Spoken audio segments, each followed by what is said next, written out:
This podcast is part of the Pull Up a Chair podcast network. Let's build community through connection, conversation, and collaboration.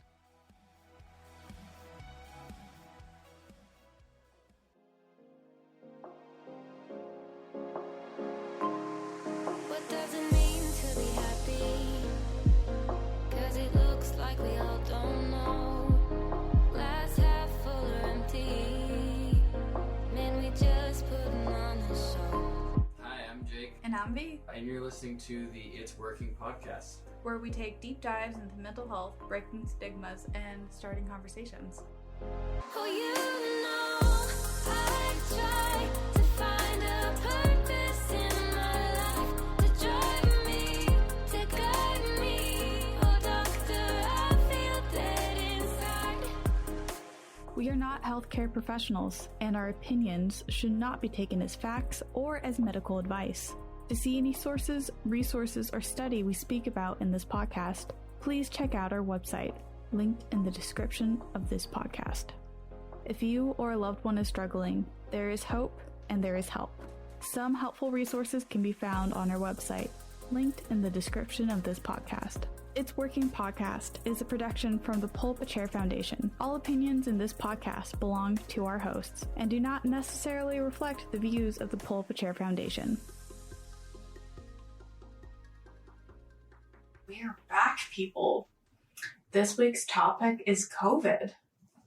Now, by and large, the pandemic is like wrapping up, especially by the time this episode gets released. Knock on wood. God, do we have any wood? There we go. You don't want to start with something like that and then like when this podcast like comes out, it's like new variant or whatever. God, but And we're the harbingers of that.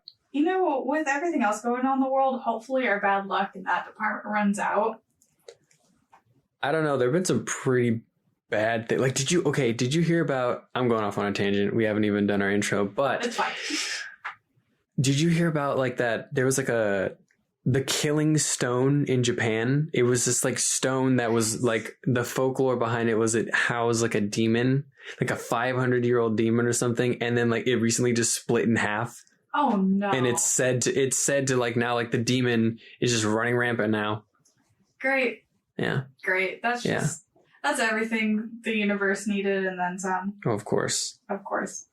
But hmm that being said, it's 2022, so if this podcast doesn't exist in a year from now because the whole world has fallen into deep and utter chaos because of that stone splitting up, and we now know why.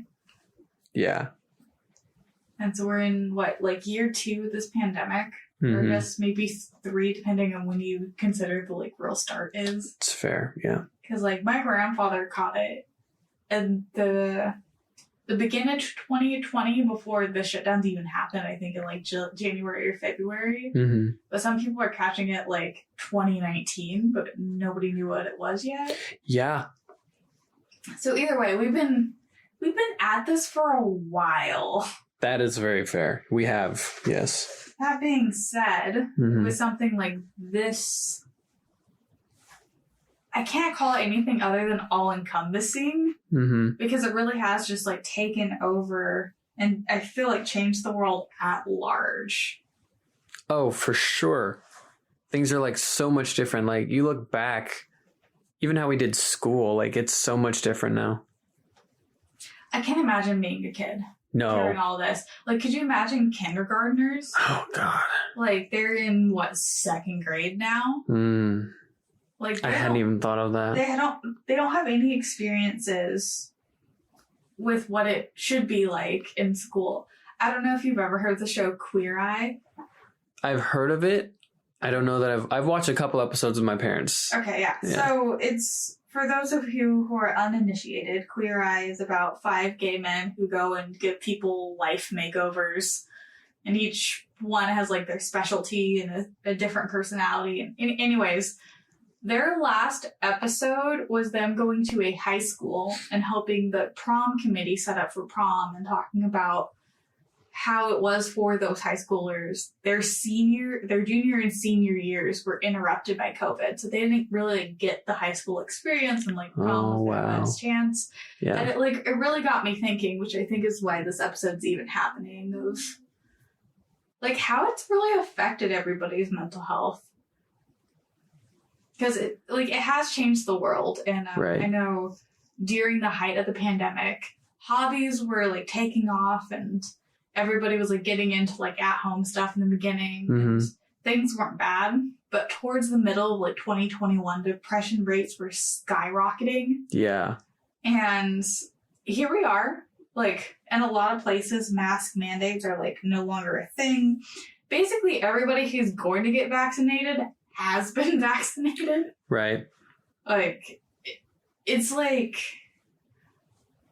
it's hard to say that we're still in the deep of it. I'm sure hospital workers and doctors would have their separate opinions, but for like the everyday American person, we're definitely getting back to a place where we were before it, but I feel like nobody's the same. Mm-hmm. Yeah. But I mean, how could you experience something like so, like, I mean, it seemed to just stop the world for a moment there. Like everything just came to a screeching halt and we had to find a new system to just conduct our daily lives. How can you then pick up so readily after something like that? Or even like, I hesitate to say after because again, something might happen, but things have definitely come down to like a slow, like they've calmed as far as like COVID is concerned. But like, how could you just go back to a quote unquote normal?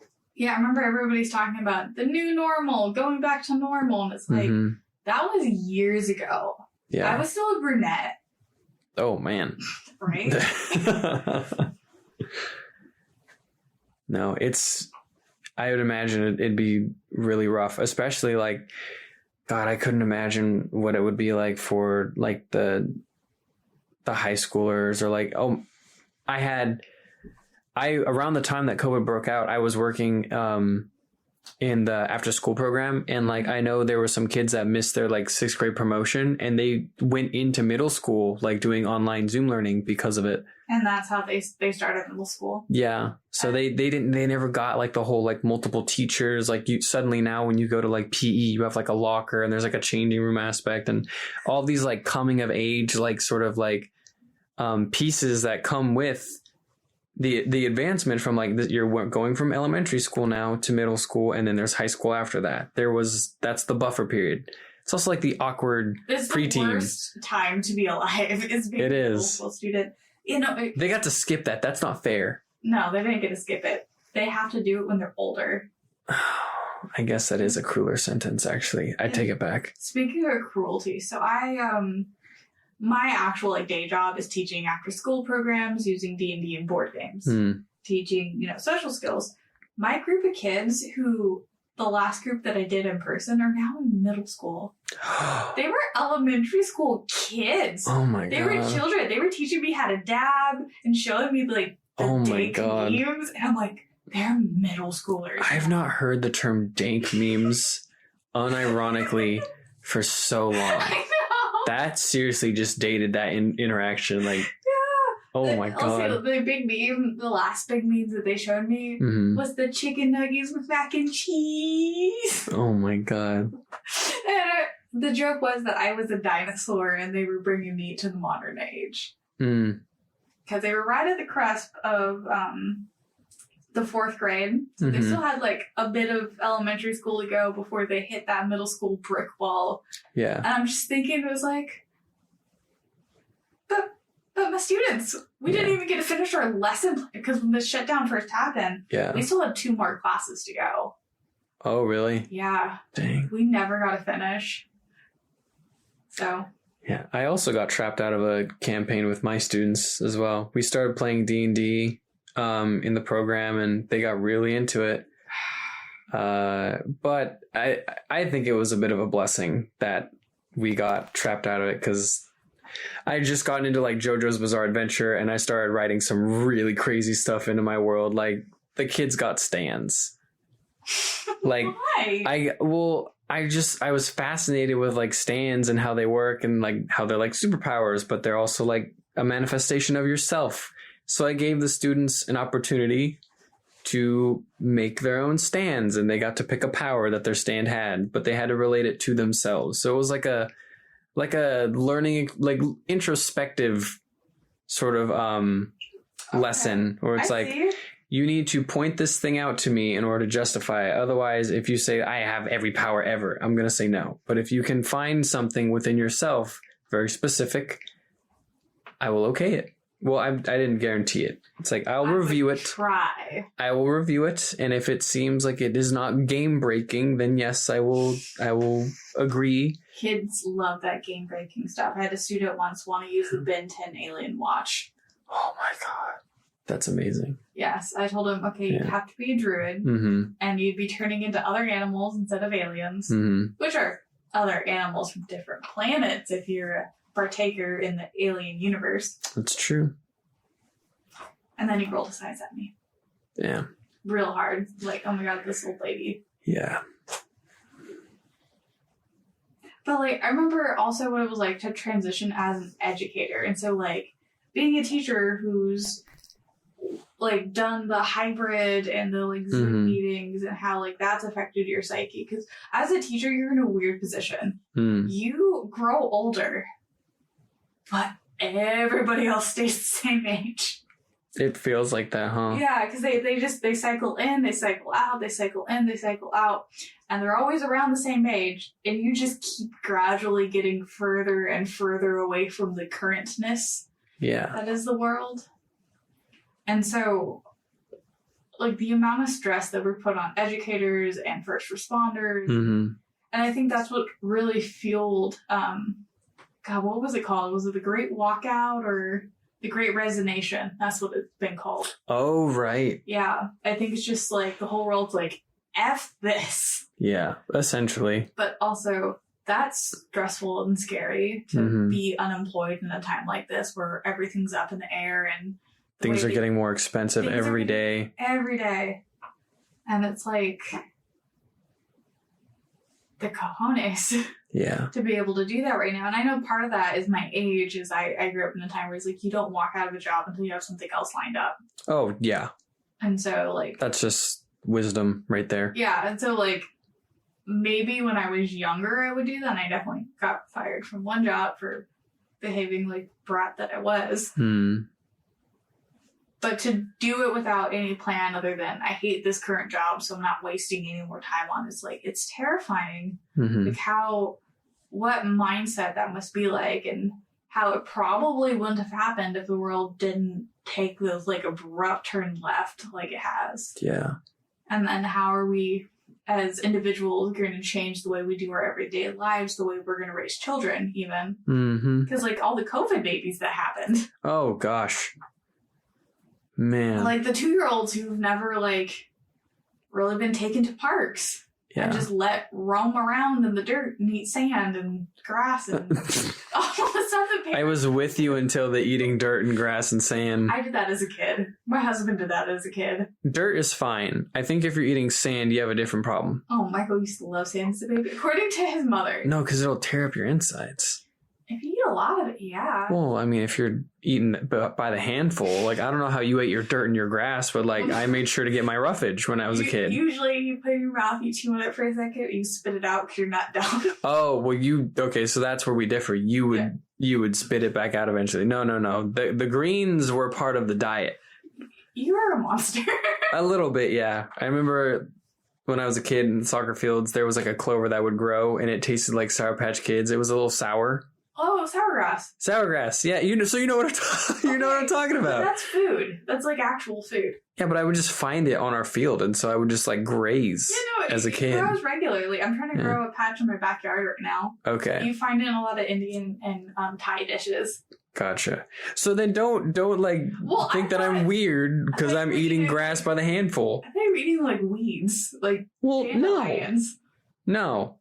There was one time I think where I tried those to see if it would have a similar like flavor, but like I discovered it did not, and then I went back to my sourgrass. I then identified what it looked like, and I knew what to look for. Yeah, but sourgrass it's pretty good. It is it's phenomenal. Regular staple in the world, like cilantro and parmesan. What's that like? Parsley. Parsley. Yeah, I was like Parmesan. Parmesan is cheese. Parmesan is cheese. That's why I was confused where you were going with that. I had some Parmesan earlier today because I'm a cheese whore. Oh my God. I'll take any cheese. Just put it in my mouth. Oh my God. How do we always get so off topic? Okay, back to talking about COVID. Yes. All these babies that aren't eating Parmesan and sauerkraut. Or sand. Or sand. Like, their perception of the world is so different because they grew up, everybody always had a mask on. Right. Now all of a sudden they have to see strangers' faces. That's gotta be weird. Yeah, like, it has to be weird. And I'm wondering what it's going to be like in 20 years when there's research studies that I can read about it, because there's not much out there that I can research right now. And you know how I like to research. You do enjoy your research. I do enjoy my research. I like to make observations, though. I think... The here and now. The here and now. It's more fun. And I've noticed that even now that they've, like, lifted the mask mandate in a lot of places, some people are still enforcing it. Like, some people will still refuse, like, service if you're not coming in with a mask. So I still walk around with a mask in my back pocket, but... It's a nice thing to have. Yeah. Like, in a lot of Eastern countries, it's rude if you're sick to be out in public without a mask on. Like, no, we don't care about that in America. Yeah, no, but I'm wondering if certain places of the U.S. are going to, like, shift closer to that model. Because that'd be nice. I don't know why that model started up, but I would assume it's something like, hey, we don't want everybody to be sick. No, I'd be down for that for sure, because that's a very selfless sort of, like, cultural thing to do. Yeah, it is very, very much a cultural thing. And then another thing is individuals who live in the state of California, every now and then the world is on fire over here. And so often. Remember in the peak of 2020 when we were having our 4th or 5th huge fire and it was literally raining ash above my apartment. I was so... Oh, God, that was crazy. Yeah, it was crazy. I was so grateful for having a mask because the year before in 2019, it was raining ash. And my husband, being a black man in America, couldn't wear a mask even though he needed to for his health because we lived in a bad neighborhood where police have gunned down people in our neighborhood. Yeah. Most of which were black men. And so for him, it was a safety thing. I have to show my whole face. I have to look unimposing. And so, like, I'm hoping that stuff like that changes where you don't automatically look at a person and assume criminal. But there was that case, it was a few weeks ago where it was like some celebrity, tell you how much I know about celebrities, some fairly famous celebrity. Sure. Went to a bank. Yeah. He got a withdrawal slip.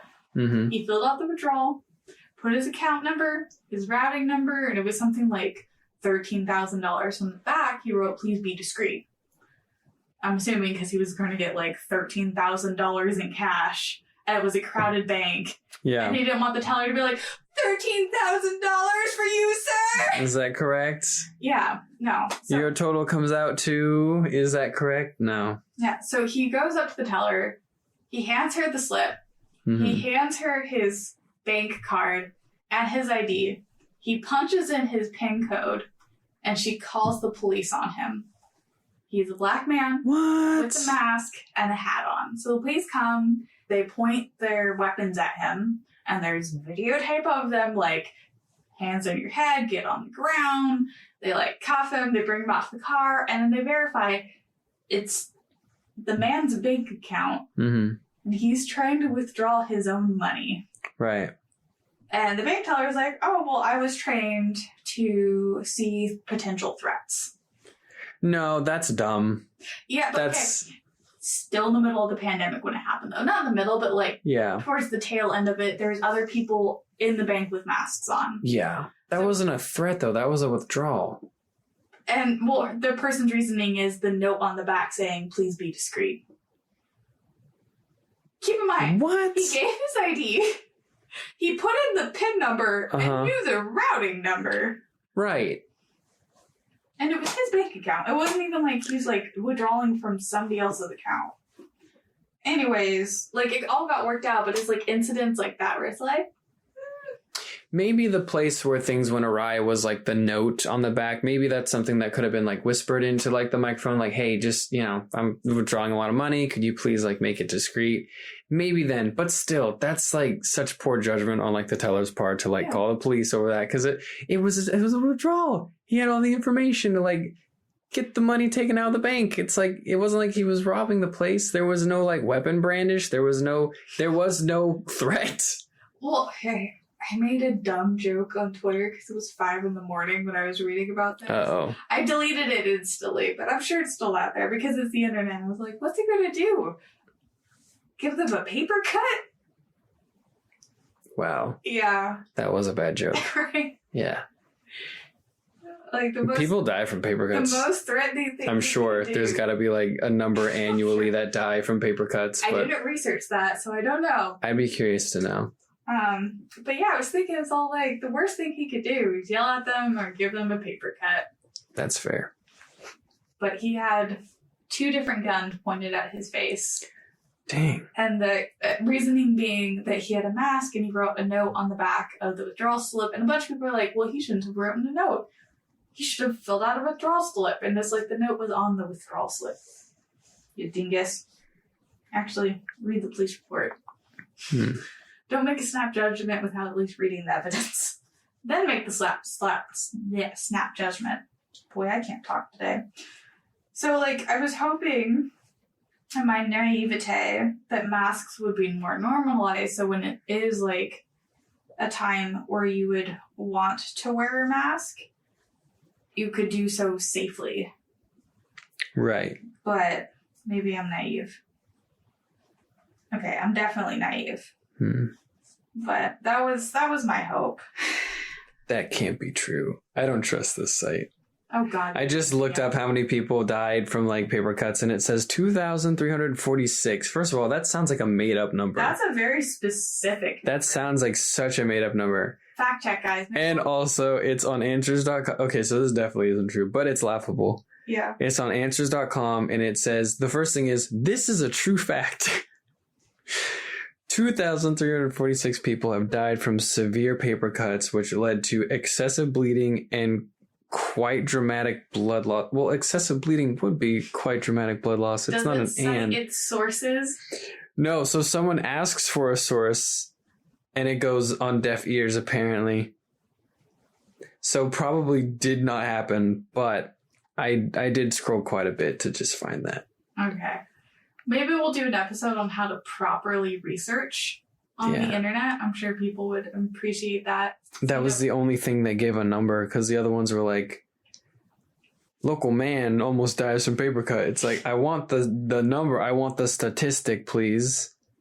Yeah, see what you could do. This is where Bing would come in handy. I'm kidding. I'm totally kidding. The life just left your eyes when I said that. Just, oh, no. You could go to East Costa. No. They plant a tree for every web search you do. Oh, really? Yeah. Dang. East Costa is a Google plugin that changes the interface, but and then they show their bank statements and records, so you actually know they're doing it. That's really cool. You get very different results looking between GoGo and East Costa. Maybe I'll have it linked somewhere in the description. Maybe they'll sponsor us. Really? I'll look it up. Really? Maybe. That'd be cool. That'd be real cool.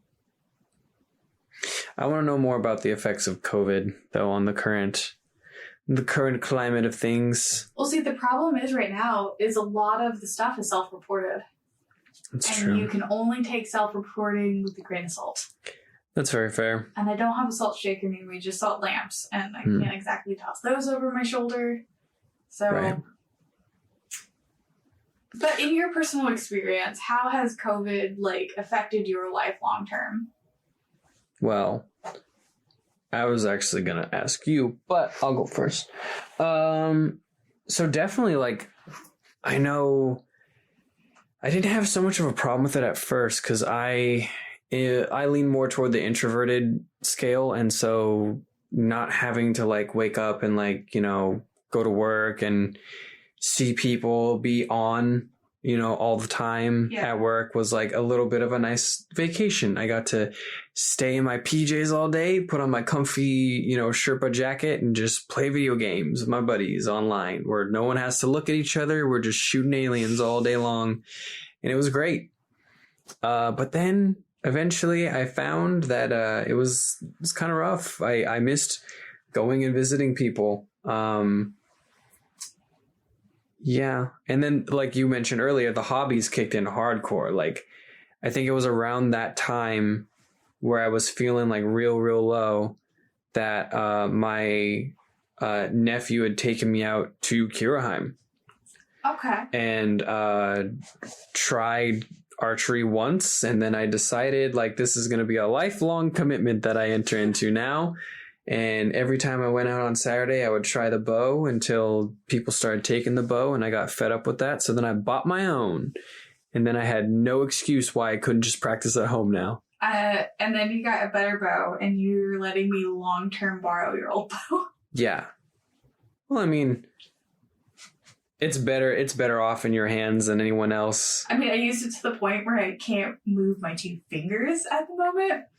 And I'm just now That's able a problem. to, like, notch it correctly. Because I was embarrassingly slow. They're not embarrassingly slow. A lot of people, like, speed is something you have to work toward. Well, I'm getting there. Yeah. You can see I'm getting better. Definitely.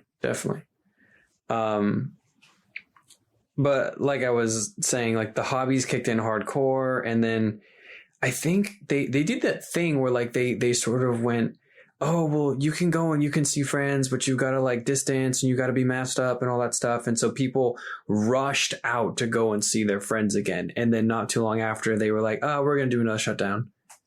Because I remember there was a bit of like a roller coaster in the beginning. Yeah, it was like, oh, we're getting better. No, we're not. And then did that like a few times. I know salons really had a rough go of it because, like, there was a time when they were allowed to open and, like, see people and clients again. And then they were shut down again because they were non-essential, or it's like, oh, just grow out your hair, it'll be fine. And then they opened up again and then they closed. And then a lot of people got into doing their own hair, and then they got a lot of bad hair cuts. Historically bad haircuts, for sure. I wasn't one of them because my husband's been cutting my hair for years. Oh. It was the dyeing that started. Oh, boy. Yeah. Much worse. Much harder to fix. Oh, I bet. It's a lot more permanent too. I'm trying to figure out how best to say this, but there was, I'll just use the same example of roller coasters. There were highs and lows all throughout that season of COVID until eventually we got to the state where we're at now, where it was more consistent than anything. Like, you still had to wear masks whenever you went into a restaurant or when you went into a store, but you could basically go and see your friends whenever you wanted to now, as long as you were taking the precautions that the CDC recommended. Yeah. And I think that's when things started to get better.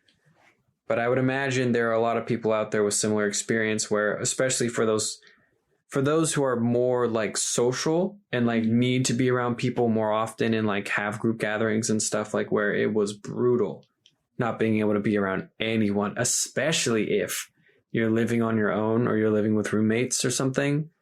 Or, I mean, if you don't like your roommates or something, I would imagine it's harder. I can imagine that would be a lot harder too. Then it would really feel like isolation.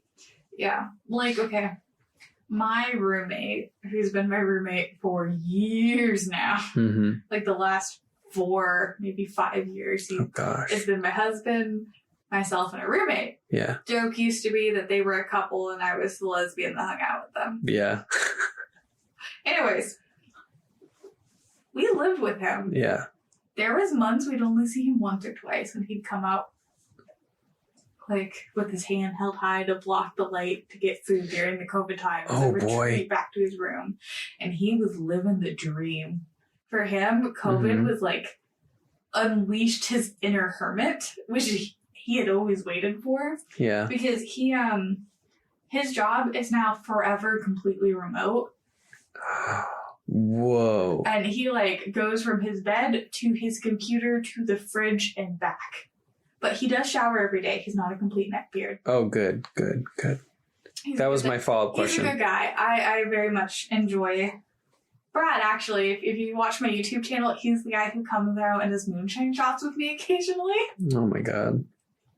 Because that is our friendship. Sure. But yes, he's living his best life because of it. He doesn't have to go into an office. All of his live D&D games are now remote, and he flourishes under those conditions because he is an introvert in the truest of true senses. Wow. Okay, so maybe I changed my mind. I don't know that I'm an introvert, but I would say more of like an in-betweener? In-betweener, but I lean a little bit more skewed to introvert because I don't enjoy meeting new people, but every once in a while, I like a fresh face. I like to meet new people. But I feel like my experience from COVID was very different from your or my roommate Brad's experience with COVID. Because I already worked the hybrid model prior to COVID. I felt like there wasn't really language around working from home. Because I remember I had this friend who would struggle not to refer to me as a stay-at-home wife. Right. I stay at home a lot, but I'm most definitely not a stay-at-home wife. I'm not a homemaker. Nothing wrong with homemaking. It's just that's not me. I couldn't do it. Michael would starve to death. That, it didn't work. I work for a not-for-profit. I work for this podcast network. I have a YouTube channel. You had a lot going on. I do. And at the time, I was also a freelancer. I would do freelance web design, which I stopped doing because COVID, the 3 different companies I was contracted with all went under. Oh my gosh. Yeah, I completely lost that job. The freelancing, I completely, that whole string of revenue gone within a month. Wow. Yeah, COVID shot me in the foot. And I was also, the only out-of-the-house thing that I did at the time was teaching classes. They weren't online yet. So I was going into these schools to do an afternoon after-school program. And that was the only out-of-house stuff. And all my other work I did from home. And so I already had the work-from-home model. And you would almost want to argue that it was a hybrid model. And so, there wasn't really language around working from home before COVID. And so it was hard for me to explain to a person what I did. It's yeah, I'm home all day, but I'm working. I have a 9 to 5. Except now I don't have that anymore because I have set office hours now that I do at the youth center. Yeah. In our neighborhood. Yeah. But it ultimately changed a lot in my life because I was making most of my money freelancing. That completely went under. The podcast network started up mostly because my boss was bored at the time. He's all I want to start a network. I have a lot of work for you to do. Yeah. Well, people also needed something to do. I know I got super into podcasts and oh my God, Skilltree on YouTube. Yeah. Saved my life. Oh, yeah. Holy moly. All of the nerd knowledge, all of the things. All of it. Just amazing. I'm using his video right now on how to make bracers and approaching how to make armor for Kirheim and yeah. So I got a lot of love for that guy. He's a much nerdier Ryan Reynolds. That's a good explanation, actually, yeah. Yeah. Right? You look at him and it's yep, definitely. If Ryan Reynolds just talked a lot more about D&D and Star Wars and stuff, that would be him. That would be him. Yeah. But I got super depressed because it went from making as much money as my life partner to not even a fourth, and I still haven't made up. I still haven't caught up to making as much money as I was. And with everything, even though stuff is opening up and things are going to quote unquote back normal, businesses are still struggling. And so a lot of the companies that were contracted through the non-for-profit that I worked in, Campus and YOLO Brewing, for example, those 2 businesses are closed. Dang. And they had beers, they were an independent brewing company. You could buy their beers in stores, and they are gone. They don't exist anymore. Holy moly. Yeah, and so it's even with the job that I have now, because of COVID, it's not stable. I'm not making nearly as much money as I was before, and it's it's scary. And I hate that I do this, but I occasionally contribute my worth to how much I can do for my partner.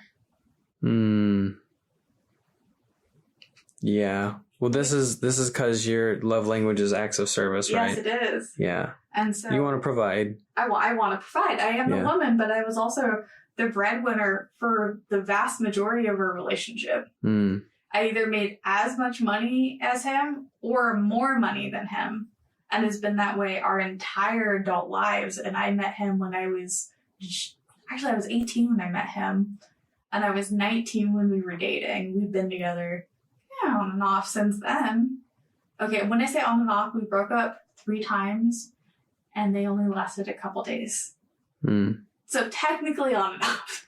Right. Either way, we've been together for my whole life, and all of a sudden, I was making little to no monies. Yeah. No, that's gotta be rough. And I still can't cook.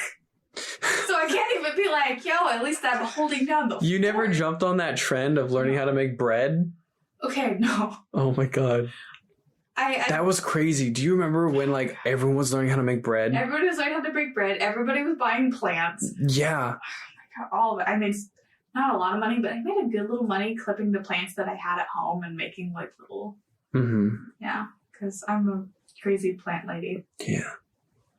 I remember some stores were like completely out of like flour and like everything and that would, yeah. Nothing. So crazy. Yeah, no, everybody got into like these really cool hobbies. I am cursed in the kitchen. I've burnt soup. I've cut 3 toasters. What? Don't ask me how. I wanted to ask you how. It caught on fire and the bottom, it ruined the pan. There's chunks stuck on the bottom. Wow. I really tried. That's phenomenal. So you can't even make like ramen or anything? Oh, if it's a microwave ramen, that would be fine. No. Like, you know, like start with ramen noodles, but then like dice up like, no. Oh my God. My husband taught me how to scramble an egg. There you go. That's a staple of a hearty breakfast right there. And I can also make white gravy from scratch. So you can basically do like the Charlie Brown Peanuts like Thanksgiving dinner. That's it. But that like jelly beans, pretzel sticks, buttered toast. But that is like literally it. And so for me, it was like it was devastating, and I'm still bouncing back. Yeah. We, and I really do mean we. My husband and I started experimenting with hair dye because it's like if I can't be like financially useful and I can't like feed him properly, at least I can look hot. No, the answer is no. I could not. I went blonde. I think you met me when I was like grown out from blonde. Yes. Yeah, it looked better after it grew out for a while. And then I tried pink. I remember pink. And that was a disaster. Yep. And it's even more of a disaster now. We're gonna try again. Just try to get me somewhere neutral. Somewhere normal that I can just live with my hair. What's the next color? We're gonna go copper. Oh. We'll see. Interesting. Yeah, so it's like I feel like I had to rediscover myself because I was very much like, I have this awesome job. I'm doing great things. I'm teaching all these classes. I'm improving youth lives. And I'm like, I have a couple of podcasts. And the YouTube channel I started way before the pandemic, but that's only ever been a hobby. So I have an excuse to open up Adobe Premiere Pro so I don't forget how to use the software. Right. It's like literally just so I don't forget how to use the Adobe Creative Suite software. That's like my sole reason for having a YouTube channel. If I could have somebody else on camera and just edit the footage, I would. That's actually, you touched on something I think that I want to expand a little bit more on. Not moron, but like... You're calling me moron. No. I thought I said that fast, but I think the spacing was proper. But you said reinvent yourself because of all these things that are happening in your life. You wanted to reinvent yourself. I believe that is a very common thing. In fact, I think that's the reason why Karaheim took so well. And is because a lot of other like hobby and sports groups. Exactly. Like looking for like a community or like something else that you can like, you know, associate with or like really like latch onto and make part of your personality. Because for a lot of people, that thing, that core element in their life just sort of like went away. It so dissolved. quickly. It dissolved quickly. And it's like a sinking ship, because there's like, you can bail for like as long as you're comfortable, but like ultimately these things that were like pillars of our personality were now toppling down. The ship was sinking, and there's nothing that you could do about that. Yeah. But that's interesting that you would say that, because I would also attest the whole like Albert Kurheim Ranger thing to also reinventing myself as well, and like looking for community, something to latch on to, another core element, because I used to be the guy that was really good working with kids, because I loved it. Like I loved being around the children, teaching them D&D, like helping them figure out life. Like my favorite thing to do with the kids was always like the Socratic method. Okay. Whenever they would ask the questions, like, ask questions in circles until they figure it out. And they could do that so well in D&D as well, because I could not, as the lore keeper, I could not give them the answer. Yeah, I have a thing with Dungeon Master, and I have a thing with like Game Master as well. So I prefer the term lore keeper. I've never heard that before, and I'm going to bring it up to my Inclusivity Night RPG group. Yeah? Yeah, because we're looking for better terminology. There you go. Of non-binary individuals. There you go. Lore keeper. And BDSM individuals who don't want to use the term master. That's another. That's why. Yep. That's the reason why I have a thing with Dungeon Masters. That is the reason. I would tell people like, "Oh yeah, I Dungeon Master sometimes," and they're like, "Whoa, I did not think that from you." It's like, "Well, wait, whoa, oh no, no. It's at my house. No, wait, no." That's even worse. Yeah, I've got dice that I roll sometimes. No, that's no. Yeah. I try not to kill the people around me. Yeah. But gosh darn it, what was I saying? Well, I forgot. Well, see, the other thing is I did get I had major depressive disorder. I've talked about it in this podcast quite a bit. Mm-hmm. I hit a new low during it. Mm-hmm. After the last client that I had was like, "Yo, I'm so sorry, but we can't afford anything. We're just trying not to close, so we're not gonna. Mm-hmm. We're canceling everything." And it was just like, wow. And then all the classes that they were teaching were gone, and it was just I was making maybe $50 a week, right? And I do have a lot of. I don't want to say a lot of friends. I have a good number of friends, but I didn't feel like if I called anybody to complain or cry, they would care to listen. Mm. Because I felt like for a lot of my friends, that type of emotional intimacy goes one way. Because I have a lot of friends who will call me and vent to me. And oh yeah. And I love it for all of. If any of you, I don't think any of you are listening, but if any of you are, I don't mind being here for you. I always will be, and I will never judge. Right. But I don't feel like anybody truly reciprocated that to me. Mm-hmm. And I didn't want to freak my husband out at the time, because at the time he was working at Whole Foods. So it wasn't like he was making bank, and he was on the front lines because he was an essential worker. So everybody else got to be shut down. He couldn't. Mm-hmm. He had to be out there still with people who were acting a fool because they were upset about masks and everything. Yeah. And so he was at his stress limit, and it was just how do I even cope? Because I always have a hard time asking for help. That's not me. I offer help. I don't ask for help. Yeah. That goes opposite. And so it was a real struggle. It's a hard thing to do.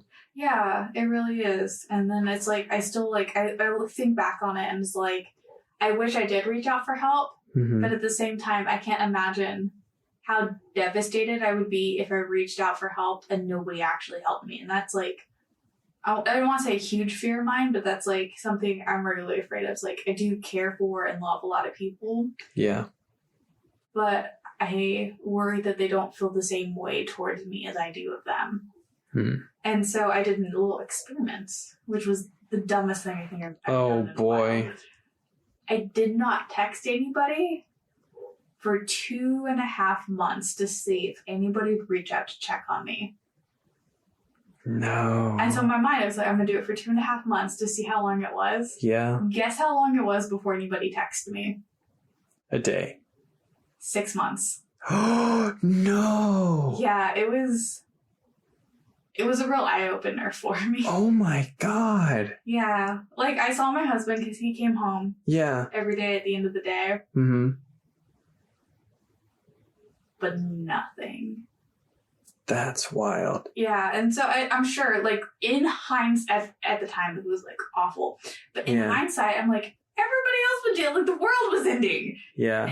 Everybody was struggling, and I was, like, so caught up in the, oh, poor me. Yeah. And it's just, like... Dang. For me, like, thinking back, that really puts everything in perspective. I was all worried about myself and my feelings. Mm-hmm.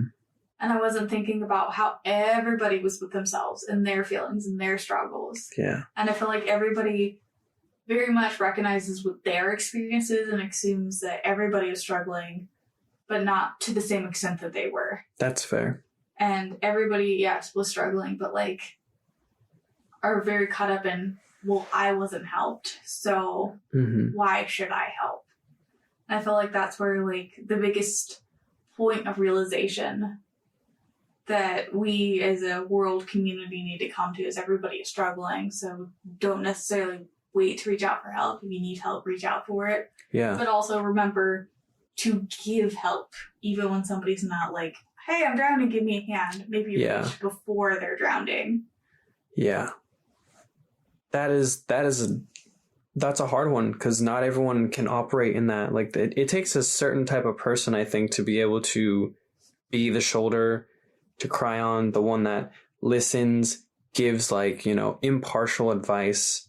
I don't know that everyone can operate in that, but definitely, like, seeking, I think the key here is, like, seeking to give back whenever possible. Like, you might not be someone that can offer, like, words of wisdom, but if you can do, like, an act of service to, like, meet someone else's need, that friend who is your lifeline, then, like, make it a point to do that stuff. Or, like, I don't know, if you're really good at gift giving, then give them a gift every once in a while. Like, you know, hey man, I love you. Like, as you're talking, I feel bad because, like, Tonio, if you're listening right now, I'm so sorry, dude. I love you so much. And I know I am just as terrible at, like, responding sometimes, and I have no excuse. He scared me the other day because, like, he was telling me a story and I was reading it. It was a long paragraph, but there was one word that I latched onto and I didn't read the rest of it because I was fixated on the word cancer. Oh. Yeah, it was like, so, like, you know, long story short, that's the only word that I saw, but, like, he's fine. He's fine. But I saw the one word and I was like, oh my God. And in that moment, I realized, like, how important this man is to me. And, like, I don't ever talk to him. Like, he's a very busy college student. Okay. I've got my thing going on at the youth center and, like, with life right now, but that shouldn't be an excuse. I should still reach out to him, as important as he is to me. So, like, dang, you got me thinking. Okay. But yeah. Well, now that I have you thinking, hopefully I have everybody else thinking, and maybe we'll end the episode on that. Reach out to people. That's a positive note. Yeah, definitely. Especially if they're the ones that you go to when you have problems. Mm-hmm. So thank you guys for listening, and we'll catch you next week. See you later. Join the conversation. Find us on social media at It's Working Podcast or link below. Thanks for listening, and we hope you join us next week. Be kind to yourself and to others.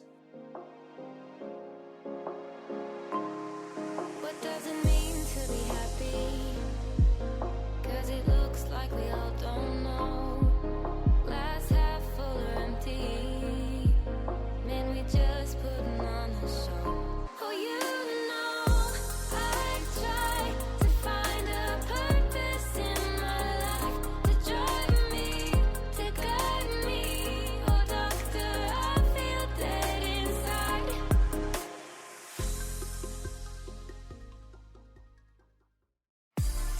Do you shudder internally when you witness a Karen going off on some innocent service industry worker? Do you consume bad fan fiction and or have tattoos from your favorite TV shows? Do you strain to listen in on the awkward date stories of strangers? Is your family the worst and you just don't want to feel alone? Then we might have the podcast for you. Cringe With Me, the podcast where we dig up the cringiest articles, questions, and tidbits of human culture to review with you, our listeners, so you can cringe with me. Look up Cringe With Me on your favorite podcast directory. Tell me why